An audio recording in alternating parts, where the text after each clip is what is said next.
যে মুহূর্তে কথা বলছি সেই মুহূর্তে সেনাপ্রধান জেনারেল ওয়াকারুজ্জামান রাশিয়া সফরে আছেন। হঠাৎ করেই রাজধানী ঢাকা সহ সারা দেশে আওয়ামী লীগের নেতাকর্মীরা সক্রিয় হয়েছে।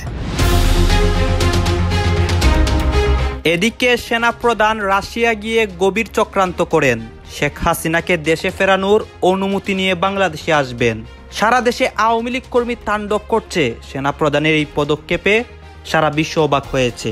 একটা করে উপদেষ্টা ধরবো কিংবা একটা করে সমন্বয়ক ধরবো, ধরে ধরে রাজপথে দমন করব। ডক্টর ইউনূসের চমকে খুব অল্প সময়ে যা ঘটেছে, বাংলাদেশ অবাক, পুরো বিশ্ব অবাক। বাংলাদেশের রাজনীতি বিশ্লেষক থেকে শুরু করে আন্তর্জাতিক সম্পর্ক অ্যানালিস্ট, কেউ এটা কল্পনা করতে পারেনি যে এত তাড়াতাড়ি বাংলাদেশের সেনাপ্রধান জেনারেল ওয়াকারুজ্জামান একবার তিনি ক্ষমতায় বসার পর একবার তিনি আমেরিকায় গেছিলেন, ইউএসএ, সেখান থেকে কানাডা গেছিলেন, কানাডা থেকে ফিরে আসেন। তারপর আর একবার এই মাসখানেক আগে বাংলাদেশে বর্তমান যে ইউনূসের সরকার, তারা এমন একটা দেশে একটা অবস্থা সৃষ্টি করে রেখে দিয়েছে, মিডিয়াকে বিশেষ করে কন্ট্রোল করে। মোহাম্মদ ইউনূসের ক্ষমতার উৎস কি, তিনি কতদিন বাংলাদেশের ক্ষমতায় থাকবেন এবং তিনি কবে দেশ ছেড়ে যাবেন, এবং তার পাশাপাশি তিনি যে এখন ক্ষমতায় রয়েছে তার পেছনেই বা কোন শক্তি কাজ করছে, এবং তাকে কাজে লাগিয়ে অর্থাৎ ভবিষ্যতে মোহাম্মদ ইউনূসকে ক্ষমতায় রেখে যে নতুন রাজনৈতিক দলগুলি গঠিত হচ্ছে তারা নিজেদের জায়গা রাজনীতিতে পাকা করতে চাইছে। কল্পনা করা যায় যেখানে আপনার এনসিপি এবং পিনাকি ইলিয়াস এরা বলতেছে যে এই ডক্টর ইউনূস সরকার আরো থাকবে আপনার 5 থেকে 6 বছর মেয়াদী, মানে উইদাউট নির্বাচনে কিংবা উইদাউট জনগণের ম্যান্ডেটের মাধ্যমে আরো দীর্ঘমেয়াদী ভাবে থাকা তাদের প্ল্যান প্রোগ্রাম। মৌলবাদী কট্টরপন্থীদের বারবারন্ত বাংলাদেশে উগ্র মৌলবাদের চাতাকলে পড়ে ক্রমশই 5-এর গেরোয়ে আটকে পড়েছে ইউনূস। বাংলাদেশের রাজনীতিতে বড় বদল এসেছে। একদিকে পাকিস্তান চীনের প্রতি ইউনূসের প্রেম, অন্যদিকে মৌলবাদী কট্টরপন্থীদের বারবারন্ত বাংলাদেশে উগ্র মৌলবাদের চাতাকলে পড়ে ইউনূস ক্রমশ 5-এর গেরোয়ে আটকে পড়েছে। হ্যাঁ, এখন 5 দিক থেকে ফেসে গিয়েছেন ডক্টর ইউনূস। একদিকে সেনাপ্রধান রাশিয়া গিয়েছেন, সেইখান থেকে অনেক সিদ্ধান্ত নিচ্ছেন। অন্যদিকে বাংলাদেশের মধ্যে আওয়ামী লীগ কর্মী এবং শেখ হাসিনার কর্মীরা রাজপথে নেমেছে, আন্দোলন করতেছে, এবং বাংলাদেশের যারা নেতাকর্মী রয়েছে, সমন্বয়ক, উপদেষ্টা, তারাও অনেক কথা বলতেছে, এবং সাধারণ জনগণরা সরাসরি ডক্টর ইউনূসের বিপক্ষে কথা বলতেছে। দর্শক শ্রোতা, দেশের এই পরিস্থিতি কিন্তু খুব খারাপ দিকে গিয়েছে, এবং এই খারাপ দিকে যাওয়াতে কি কি তথ্য আমাদের সামনে এসেছে সবকিছু আপনারা দেখতে পারবেন, এবং এই নিয়ে সেনাপ্রধান কি পদক্ষেপ নেন এবং তার পদক্ষেপে ডক্টর ইউনূসের উপর কি প্রভাব পড়ে এবং শেখ হাসিনার কপাল কিভাবে খুলে যায় আপনারা দেখতে পারবেন। দর্শক শ্রোতা, এই বিষয়গুলো নিয়ে ইম্পর্টেন্ট কিছু নিউজ ক্লিপ এই জায়গায় প্লে করব, এই ভিডিওগুলো আপনারা দেখবেন। আসুন দর্শক, আমার কথা না বাড়িয়ে ভিডিওর মূল আলোচনায় চলে যাই। হঠাৎ করেই রাজধানী ঢাকা সহ সারা দেশে আওয়ামী লীগের নেতাকর্মীরা সক্রিয় হয়েছে। কিভাবে তারা সক্রিয় হচ্ছে, কে মদত দিচ্ছে, এসব নিয়ে রীতিমতো তোলপাড় হচ্ছে সরকারের নানা বিভাগে, নানা মহলে। গতকালকে একটা ঝটিকা মিছিল করেছিল রাজধানী ঢাকায়, আওয়ামী লীগের পক্ষ থেকে একটা ঝটিকা মিছিল। অধিকাংশ মাস্ক পরে তারা মিছিল করেছে একেবারে রাজধানীর কেন্দ্রস্থলে, বঙ্গবন্ধু এভিনিউতে এসে শেষ হয়। শুরু করে সম্ভবত বায়তুল মোকাররমের দিক থেকে, তারপরে আওয়ামী লীগ অফিসের সামনে এসে শেষ হয়। এই যে মিছিলটা হওয়ার পরেই টনক নড়ে বসছে, তারপরে অভিযান শুরু করে, চিরুনি অভিযান চালাচ্ছে পুলিশ, ডিবি। এর মধ্যে খবর, রাজধানীতে ভারত থেকে আসা আওয়ামী যুবলীগের 2 নেতা গ্রেপ্তার। এখন পর্যন্ত ওই মিছিলের একজনকে শনাক্ত করতে পেরেছে এবং আটক করেছে।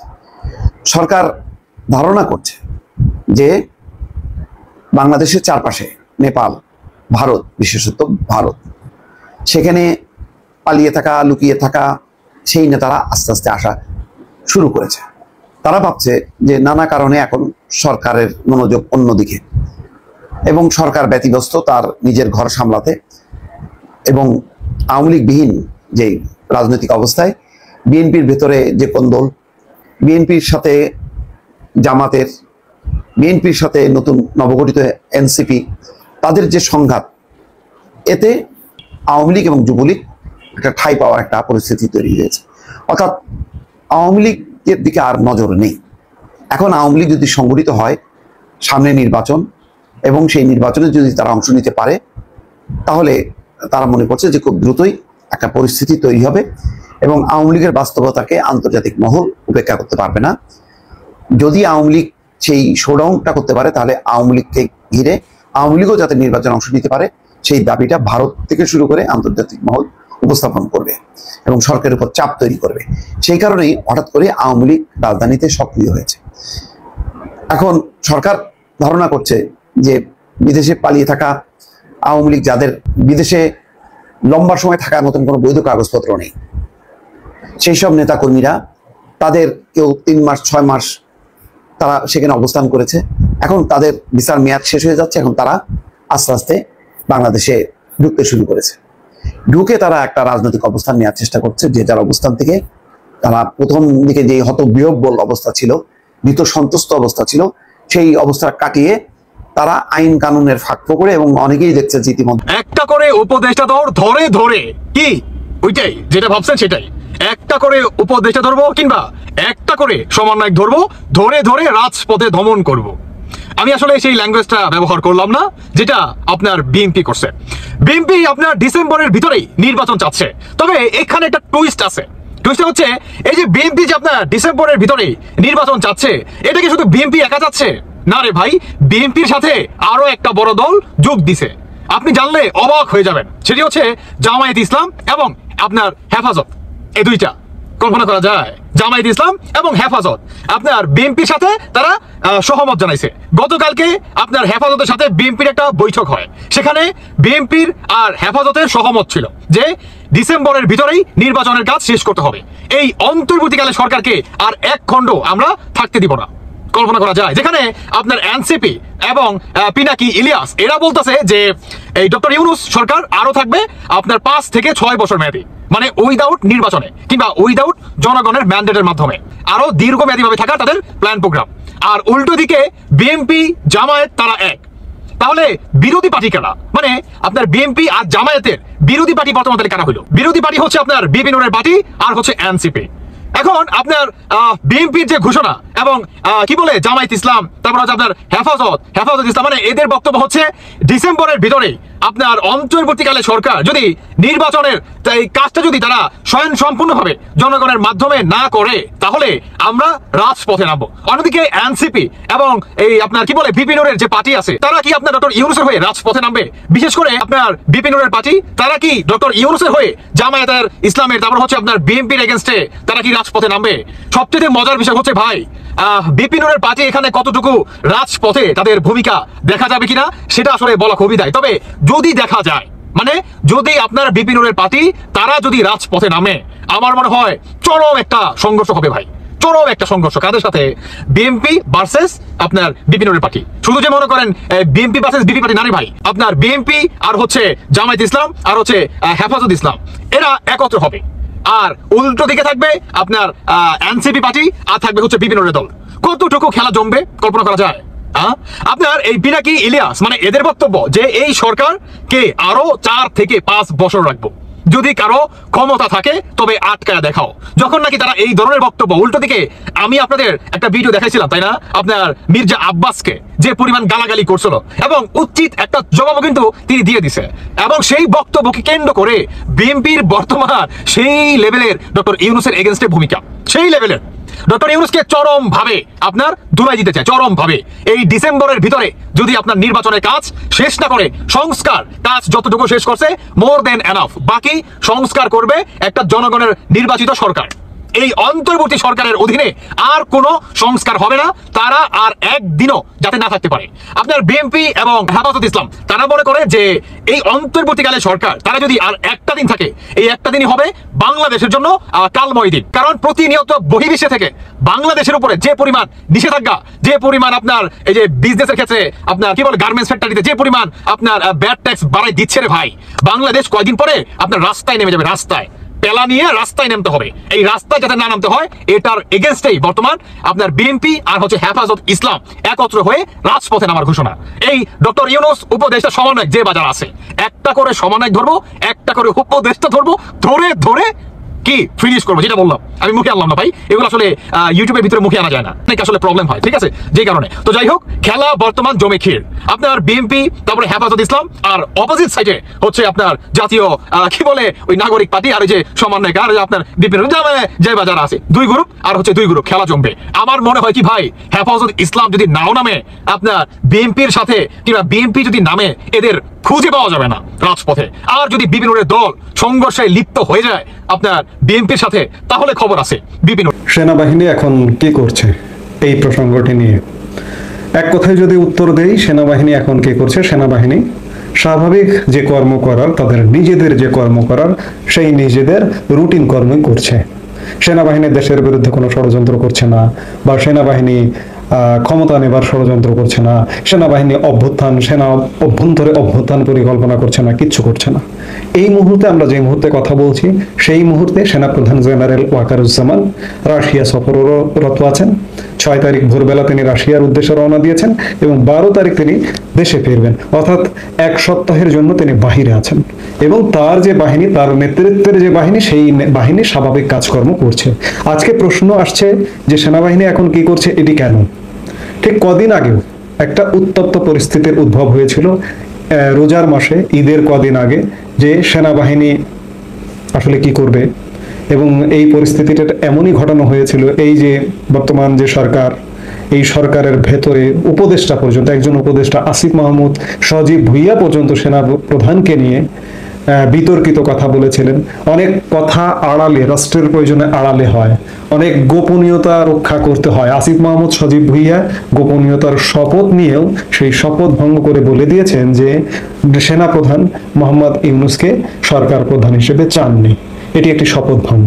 আরেকজন সমন্বয়ক হাসনাত আব্দুল্লাহ সেনাপ্রধানকে নিয়ে একটা বিতর্কিত মন্তব্য করে বসেছিলেন যে আওয়ামী লীগকে পুনর্বাসন বিষয়ে, আপনারা সেটি জানেন।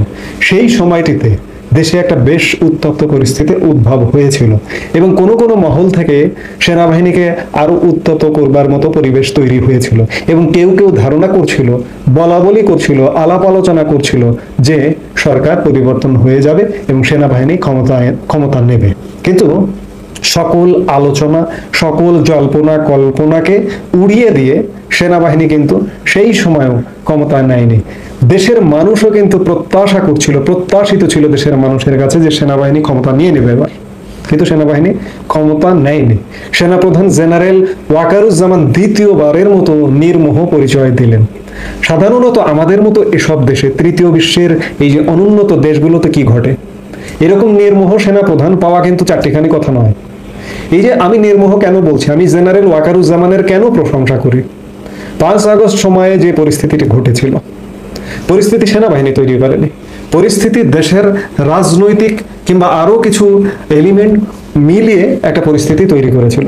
সেই পরিস্থিতির কারণে তৎকালীন সরকারের পতন হয়, সরকারকে বিদায় নিতে হয়, সরকার প্রধান নিরাপদ আশ্রয় নিতে হয়।